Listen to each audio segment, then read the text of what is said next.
전도서 5장 20절과 6장 7절의 말씀 우리 함께 읽도록 하겠습니다. 그는 자기의 생명의 날을 깊이 생각하지 아니하리니 이는 하나님이 그의 마음에 기뻐한 것으로 응답하심이니라. 사람의 수고는 다 자기의 입으로 위함이나 그 식욕은 채울 수 없느니라. 성도님들, 많은 사람들이 다이어트를 하길 원하죠. 제가 봤을 때는 10명 중에서 한 8명은 다이어트 해야지 이런 생각을 하면서 하루하루를 매일매일을 살 것 같습니다. 심지어 초등학교 3학년인 제 딸인 혜운이가 얼마 전에 제게 어떤 말을 한 줄 아시나요? 살찌니까 다이어트 해야 되겠다 이런 말 하길래 제가 너가 다이어트 할 게 어딨어? 라고 말했더니 우리 혜운이가 뭐라고 했을까요? 아빠, 다이어트는 선택이 아니라 필수예요. 혜운이의 말을 듣고 제가 헛웃음이 나왔습니다. 이처럼 남녀노소 상관없이 사람들은 다이어트를 하길 원합니다. 그런데 대부분 실패하죠. 왜 실패합니까? 계속해서 생기는 식욕을 멈출 수 없기 때문입니다. 저 같은 경우에도 현재 최고 몸무게를 찍고 있습니다. 요즘 제가 75에서 76 사이를 이렇게 왔다 갔다 합니다. 작년까지만 해도 제 몸무게가 한 72 정도가 되었거든요. 그리고 원래 결혼 초에는 한 69 정도가 되었었습니다. 근데 작년 연말부터 서서히 살이 찌다 보니까 지금 최고 몸무게를 찍어가고 있습니다. 몸도 전체적으로 커져서 예전에 상의를 입었을 때는 100짜리를 입었는데 지금은 100을 입으면 조금 이렇게 쪼이고 작습니다. 불편합니다. 그래서 요즘은 새로 사는 옷들은 이렇게 105를 사서 입습니다. 아시는 분들은 아시겠지만 제가 원래는 먹는 양이 많지가 않습니다. 그런데 제 장모님과 제 아내가 제 위장을 10년 가까이 이렇게 서서히 이렇게 늘려가고 있습니다. 그래서 먹는 양도 예전보다 많이 늘어났습니다. 그렇다 보니까 살이 찌더라고요. 운동은 꾸준히 하지만 먹는 양이 예전보다 많아지니까 살이 찝니다. 특히 어디가 찔까요? 네, 뱃살이 찝니다. 예전에는 뱃살이 없었는데 이제 나이가 먹다 보니까 살이 배로 가더라고요. 실록 나온 제 뱃살을 보면 살 빼야지 이렇게 생각은 하지만 실천하지 못합니다. 그래서 이런 명언이 있죠. 다이어트 하고 싶은데 식욕을 참지 못하는 사람들 위한 명언입니다. 다이어트는 언제부터 하는 거다? 내일부터 하는 거다. 그리고 내일이 오늘이 되면 또 언제부터 하는 거다? 또 내일부터 하는 거다. 그렇죠. 여튼 제 식욕이 요즘 최고치입니다. 오늘 본문도 식욕이 나오는 본문이죠. 우리 7절 말씀을 다시 한번 함께 읽어보도록 하겠습니다. 사람의 수고는 다 자기의 입을 위함이나 그 식욕은 채울 수 없느니라. 이 구절을 읽으면 어떻게 느껴집니까? 사람들이 수고하는 것은 다 먹고 살자고 하는 거야. 그런데 봐라, 전도자도 식욕을 채울 수 없다고 하잖아. 정말 다이어트 하기 힘들다. 이렇게 느껴지고 해석될 수가 있죠. 실제로 우리 열심히 벌어서 그 돈으로 집에서 맛있는 것도 해먹고 또 맛집도 가서 맛있는 거 먹습니다. 그렇지 않습니까? 그런데 많이 먹는데도 또 먹고 싶고 다이어트가 안 됩니다. 식욕을 멈출 수가 없죠. 채울 수가 없습니다. 그런데 여기에서 오늘 본문에서 식욕이 배고플 때, 우리가 허기질 때, 무언가를 먹고 싶을 때 이렇게 느끼는 단순한 식욕을 의미하는 걸까요? 아닙니다. 이 식욕의 히브리어 원어의 뜻이 네피쉬라는 뜻입니다. 이 네피쉬의 뜻이 무엇일까요? 욕망이라는 의미를 가지고 있습니다. 그런데 이 네피쉬란 단어가요, 창세기 1장과 2장에서도 나옵니다. 그런데 창세기 1장과 2장을 보면 식욕이라는 단어 또는 식욕이라는 단어와 비슷한 의미를 가진 단어 찾아볼 수 있나요? 없습니다. 그런데도 분명 창세기 1장과 2장에서요, 이 식욕이라는 단어가요 나옵니다. 어디 있을까요? 창세기 1장과 2장을 보면 하나님이 사람을 흙으로 지으시고 생기를 불어넣으셔서 사람이 무엇이 되었다라고 하죠? 생명이 되었다라고 하죠. 그리고 다른 생명체들은 어떻게 표현합니까? 창세기 1, 2장을 보면 생물이라고 표현을 합니다. 생물로 번역이 되었어요. 생명, 생물, 우리 한글 번역본으로 본다면 다른 단어로 표현이 되어 있죠. 그래서 다른 존재처럼 느껴집니다. 생명은 무엇인가 영적인 존재, 생물은 물질적인 존재로 다가옵니다. 우리 인간은 생명이라고 번역해서 사람은 다른 동물보다 무엇인가 특별한 존재처럼 느껴지는 거죠. 그런데 성도님들, 이거 아시나요? 기억하십니까?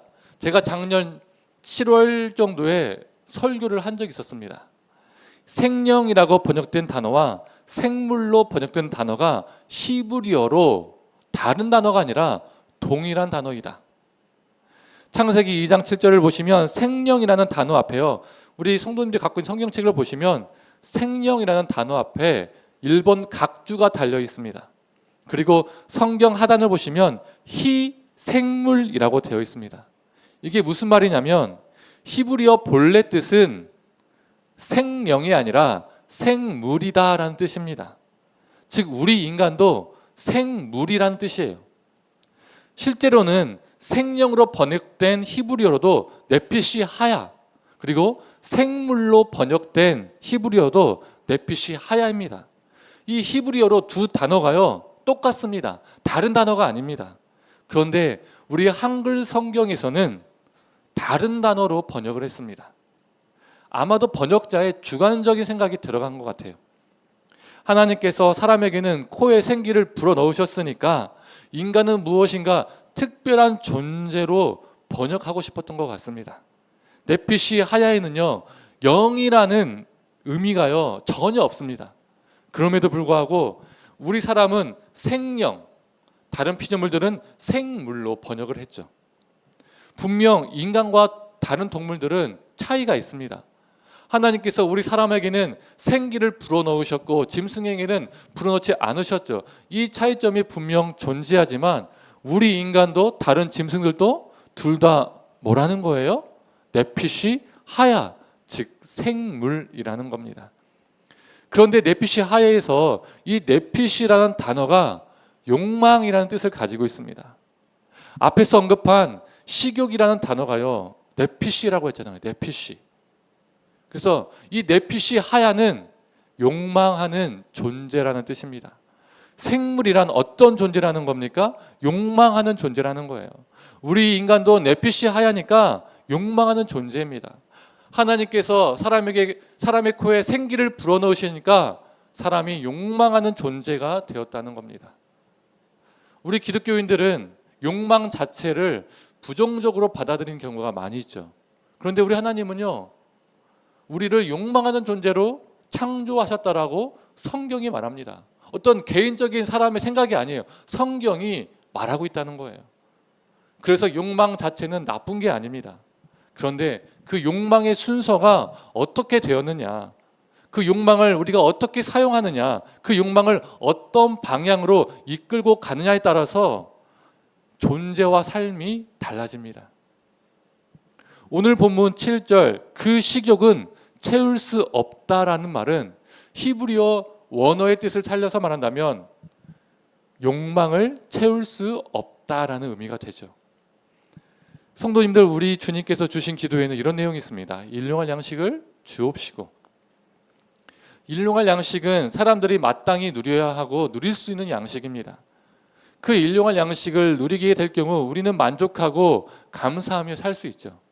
그런데 우리는 일용할 양식을 달라고 수없이 입으로는 기도하지만 실제로는 일용할 양식이 아니라 그 이상의 양식을 말하죠. 그리고 원합니다. 그 일용할 양식으로는요 충분하지 않은 겁니다. 세상은 더 많은 것을 누려야 우리가 행복해질 수 있다라고 미혹합니다. 우리도 또 그렇게 생각하는 경우가 많죠. 그래서 일용할 양식 이상으로 먹고 또 먹어야 합니다. 체할 때까지 먹어야 됩니다. 아니, 체해도 먹어야 됩니다. 오늘 본문 6장은 이처럼 일용할 양식에 만족하지 못하고 욕망적인 삶을 살아가는 사람의 모습을 두 가지로 말해줍니다. 첫 번째로 어느 누구보다 부유함을 가졌지만 그것을 누리지 못하고 죽는 인생입니다. 우리 한번 2절의 말씀을 보도록 하겠습니다. 어떤 사람은 그의 영혼이 바라는 모든 소원에 부족함이 없어 재물과 부요와 존귀를 하나님께 받았으나 하나님께서 그가 그것을 누리도록 허락하지 아니하셨으므로 다른 사람이 누리나니 이것도 헛되어 악한 병이로다. 자신의 인생을 모으고 쌓고 쌓는 데만 다 써버린 사람입니다. 예를 들어서 재산이 30억이 있는데 그 30억 다 누려보지 못하고 죽은 거예요. 다 누려보지도 못하고 죽을 거면서 왜 그렇게 많이 모읍니까? 이게 어리석다라고 성경은 말하는 겁니다. 그래서 그 30억 죽기 전에 다 누려보고 죽는 인생이 더 나은 인생이라고 말하는 거예요. 자신이 모은 거 다 쓰고 죽는 인생이 더 낫다는 거죠. 여기서 자신의 모은 재산 다 누린다는 것은 내가 번 돈이니까 내 마음대로 쓸 거야, 이런 생각을 하면서 흥청망청 쓴다는 의미가 아닙니다. 물질이 내 위에 올라와 있어서 그 물질이 나를 다스리게 하는 것이 아니라 내가 물질 위에 서 있어서 그 물질을 내가 거룩하게 다스린다는 것이 누린다는 겁니다. 예로 들긴 했지만 30억 자기 혼자 쓰기에는 너무나 많은 돈이죠. 그러면 어떻게 해야 됩니까? 이웃에게 나누는 겁니다. 선한데 사용하는 거죠. 그게 누리는 겁니다. 그게 죽을 때까지 쓰지 못하는 거 나누며 사는 거죠. 이게 누리는 거죠. 두 번째로, 욕망적인 삶을 산 사람은 장수하고 많은 자녀와 재물이 있어도요, 만족과 행복을 누리지 못하는 인생을 살아간다고 합니다. 3절의 말씀입니다. 사람이 비록 100명의 자녀를 낳고 또 장수하여 사는 날이 많을지라도 그의 영혼은 그러한 행복으로 만족하지 못하고 또 그가 안장되지 못하면 나는 이르기를 낙태된 자가 그보다 낫다 하나니. 그 당시에요, 많은 자녀를 낳고요, 장수하는 것은요 엄청난 복이라고 생각을 했었습니다. 요즘은 뭐 한 명만 낳자, 많이 낳아봤자 2명 낳자 이렇잖아요. 근데 그 당시에는 자녀를 많이 낳으면 낳을수록 복이라고 생각했어요. 재산이라고 생각했습니다. 왜? 노동력이 많이 생기잖아요, 농경사회에서. 그런데 많은 것을 소유하면 뭡니까? 장수하고 많은 자녀와 재물이 있어도요, 자신이 행복하지 않습니다. 일용할 양식이 아니라 50일, 100일, 1000일, 만일의 양식이 있어도요, 자신의 인생이요 불행한데 너무 어리석잖아요. 그래서 전도자는 과격할 정도로 말합니다. 차라리 그렇게 사는 것보다 낙태된 자가 더 낫다라고 말합니다. 그렇게 살 거면 안 태어나는 게 더 나아, 이렇게 말하는 거예요. 오늘 본문 바로 앞장인 5장 10절에서 20절에서요, 어떤 삶이 행복한 삶인가, 어떤 삶이 불행한 삶인가, 이걸 말해줍니다. 이 5장에서 10절을 한번 읽어보도록 하겠습니다. 은을 사랑하는 자는 은으로 만족하지 못하고 풍요를 사랑하는 자는 소득으로 만족하지 아니하나니 이것도 헛되도다. 많은 사람들이 행복의 기준을 무엇으로 삼습니까? 물질과 돈으로, 풍요로 삼습니다. 그래서 전도자는 사람이란 존재는 은과 금 같은 물질을 모아도 만족하지 못하는 존재라고 말합니다. 정말 내피시, 욕망하는 존재라는 거예요. 끝없는 욕망. 심지어 5장 12절은요, 그 부유함 때문에요, 잠을 못 잔다고 해요. 그 부유함이 자신을 행복하게 해줄 줄 알고 열심히 모으고 부를 쌓았는데 그 부유함 때문에 가장 기본적인 잠조차 못 잔다면 이것만큼 불행한 사람이 어디 있습니까? 실제로 우리가 살아가는 세상에서도요, 돈 열심히 모았는데 그 돈 때문에 잠을 못 자는 사람들이 있어요. 그래서 5장 13절은 사람이 재물을 자신에게 해가 되도록 모은다라고 말합니다. 물질을 쌓고 쌓을수록 만족하지 못하고 결국 그 욕심이, 그 욕망이 자신에게 해가 됩니다. 성도님들, 왜 우리 사람은 주어진 것을 누리지 못하는 경우가 많을까요? 왜 주어진 것에 만족하거나 행복해하지 못할까요? 그 이유는 주어지지 않은 것에 우리의 시선이 머물기 때문입니다. 이걸 결핍이라고 하죠. 결핍. 우리 모든 사람은요, 결핍을 경험하며 삽니다. 그 결핍의 기간이 길 수도 있고 짧을 수도 있고요, 그 결핍이 클 수도 있고 작을 수도 있습니다.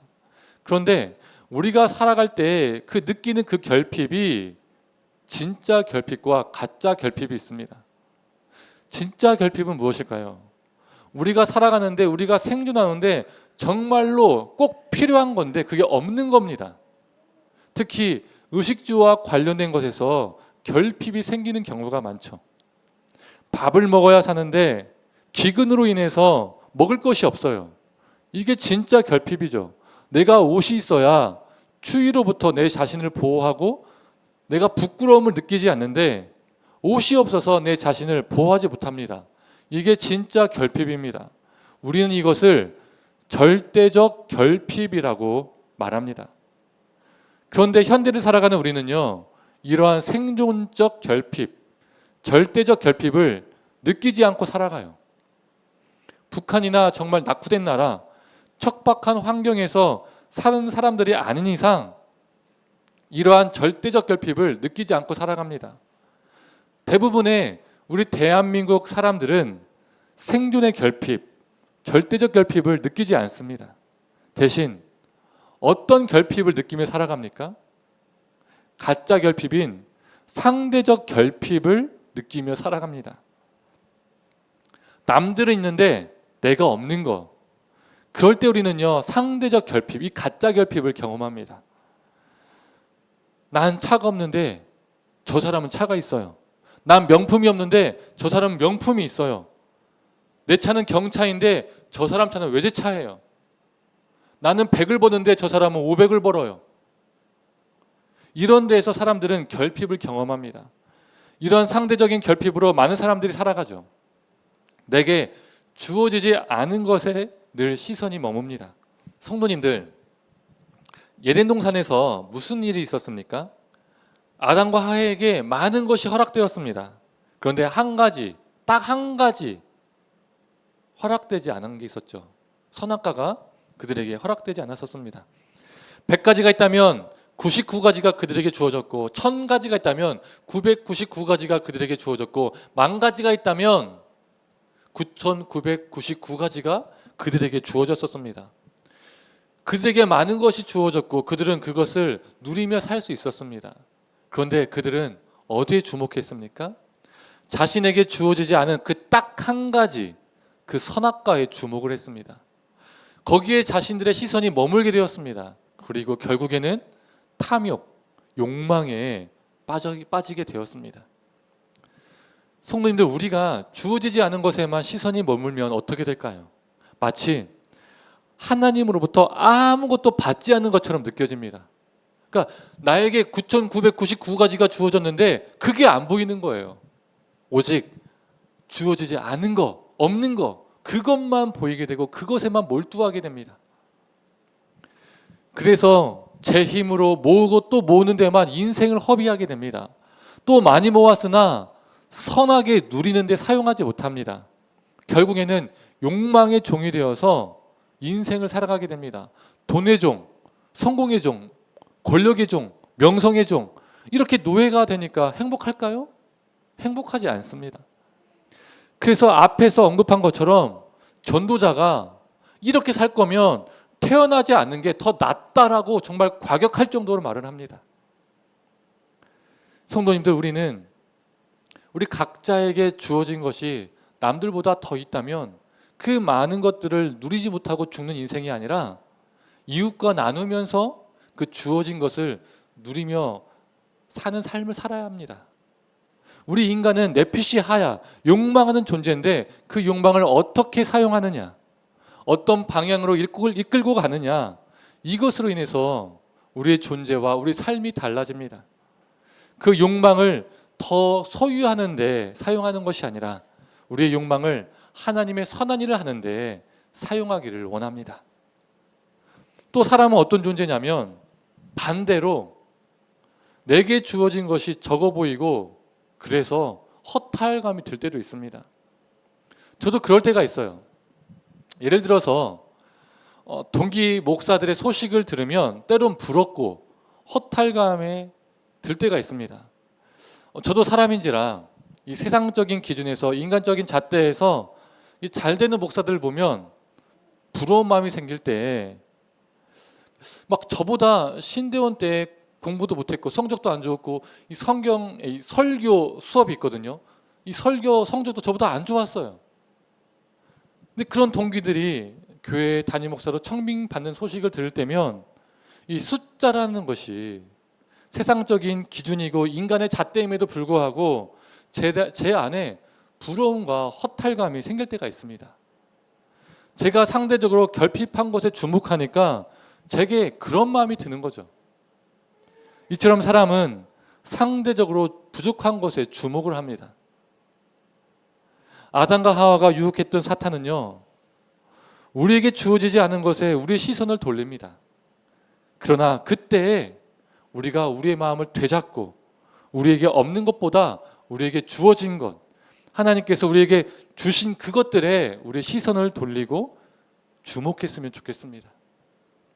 우리에게 주어진 것에 주목하고 감사할 때에 우리는 주님이 주시는 진정한 행복을 느끼게 됩니다. 작은 것 하나하나가 우리의 감사 제목이 되고 우리의 행복의 제목이 됩니다.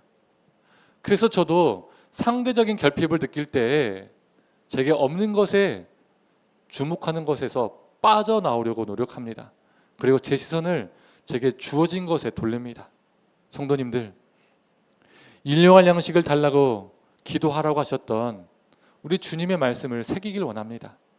입술로만 주문처럼 외우는 자가 아닌 정말 삶 속에서 일용할 양식으로 감사하고 행복해야 할 수 있는 우리가 되었으면 좋겠습니다. 언어적 유희인데 이 주기도문이 4글자잖아요. 여기서 기도가 빠지면, 하나님을 향한 진정한 기도가 빠지면 무엇이 됩니까? 주문이 되죠. 주문. 주기도문에서 기도를 딱 빼면 주문이 되죠. 우리의 욕망을 채우기 위한 주문을 외우는 자가 되질 않길 원합니다. 이제 말씀을 정리하겠습니다. 오늘 본문 바로 앞장인 5장에서도 행복에 대해서 이야기를 한다고 했었죠. 5장 19절은요, 이렇게 말합니다. 또한 어떤 사람에게든지 하나님이 재물과 부요를 그에게 주사 능히 누리게 하시며 제 몫을 받아 수고함으로 즐거워하게 하신 것은 하나님의 선물이라. 전도자는 물질을 누리며 사는 것이 하나님의 선물이라고 말합니다. 이 말은 부자 자체가 되는 것이 하나님의 선물이다라고 말하는 게 아닙니다. 앞에서도 언급했지만 물질을 누리며 산다는 것은 돈 많이 벌어서 부자가 되고 그래서 내가 하고 싶은 대로 펑펑 쓰고 이런 의미가 아닙니다. 오히려 이런 삶은 식욕을, 욕망을 채우지 못하는 삶일 뿐이죠. 우리가 구별해야 되는 것은 물질을 쫓는 삶과 물질을 누리는 삶은 다르다는 거예요. 과하게 욕심내지 않고 제 몫을 받아서 감사하며 즐겁게 사는 삶, 이게 행복한 삶이라는 거예요. 이게 하나님이 선물이라는 겁니다.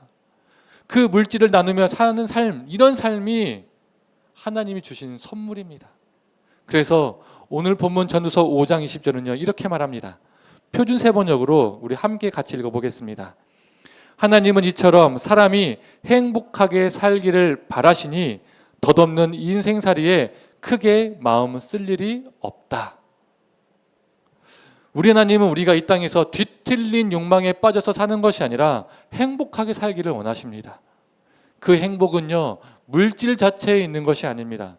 그래서 그 물질을 쌓는 데에도요 행복이 있지 않습니다. 우리에게 허락하신 몫에 감사하고 그 물질을 나누며 사는 것, 이것이 진정한 행복이고 하나님의 선물입니다. 우리가 이러한 행복을 누리며 살아가는 인생 되기를 간절히 축원합니다. 함께 시간 찬양하고 기도하도록 하겠습니다.